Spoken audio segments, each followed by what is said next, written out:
தமிழக பாஜகவில் உறுப்பினர் சேர்ப்பதில் மந்தம் ஏன்? டெல்லி மேலிடம் கடும் அதிருப்தி. வரும் 11ஆம் தேதி சென்னையில் முக்கிய ஆலோசனை நடத்தப்பட உள்ளதாக தகவல். பாஜகவில் 6 ஆண்டுகளுக்கு ஒருமுறை உறுப்பினர் புதுப்பித்தல் மற்றும் சேர்க்கை நடைபெறுவது வழக்கம். இதன்படி தற்போது பாஜக உறுப்பினர் சேர்க்கை நடைபெற்று வருகிறது. தமிழகத்தில் 1 கோடி பேரை உறுப்பினராக சேர்க்க இலக்கு நிர்ணயிக்கப்பட்டது. இதையடுத்து ஒவ்வொரு மண்டலத்திற்கும் இதற்காக தனித்தனியாக நிர்வாகிகள் நியமிக்கப்பட்டனர். சென்னை மண்டலத்திற்கு ராஜா, விழுப்புரம் மண்டலத்திற்கு துணைத் தலைவர் சக்கரவர்த்தி, மதுரை மண்டலத்திற்கு ராமஸ்ரீனிவாசன், திருச்சி மண்டலத்திற்கு கருப்பு முருகானந்தம், கோவை மண்டலத்திற்கு சேகர் ஆகியோர் நியமிக்கப்பட்டனர். இவர்கள் மேற்பார்வையில் உறுப்பினர் சேர்க்கை நடைபெறும் என தெரிவிக்கப்பட்டது. ஆனால் ஒவ்வொரு பூத்திலும் குறைந்தபட்சம் 200 பேரை சேர்க்க வேண்டும் என்றும் அறிவுறுத்தப்பட்டது. ஆனால் இந்த உறுப்பினர் சேர்க்கை என்பது தமிழக பாஜக எதிர்பார்த்தது போல நடக்கவில்லை.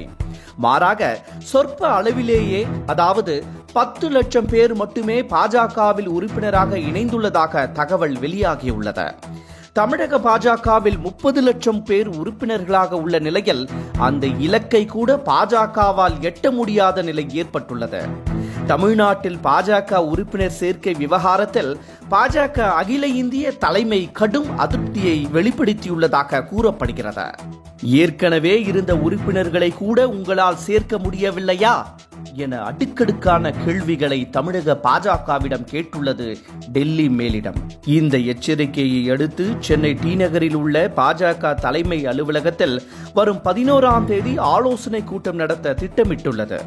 இந்த கூட்டத்தில் மத்திய இணையமைச்சர் எல் முருகன், பாஜக மூத்த தலைவர்கள் ராஜா, பொன் ராதாகிருஷ்ணன், தமிழக சட்டமன்ற பாஜக தலைவர் நயினார் நாகேந்திரன் உள்ளிட்ட தலைவர்கள் பங்கேற்க உள்ளதாக தெரிவிக்கப்பட்டுள்ளது.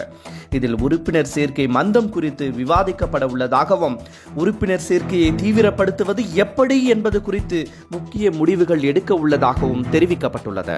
மேலும் டெல்லி மேலிடத்தின் கடும் அதிருப்தியை போக்கும் வகையில் சில முக்கிய முடிவுகளை எடுத்து அறிவிக்கப்பட உள்ளதாகவும் தெரிவிக்கப்பட்டுள்ளது. என்றும் உங்களுடன் மை இந்தியா. முக்கிய செய்திகளை உடனுக்குடன் தெரிந்து கொள்ள சப்ஸ்கிரைப் பண்ணுங்க, பெல் பட்டனை பிரஸ் பண்ணுங்க.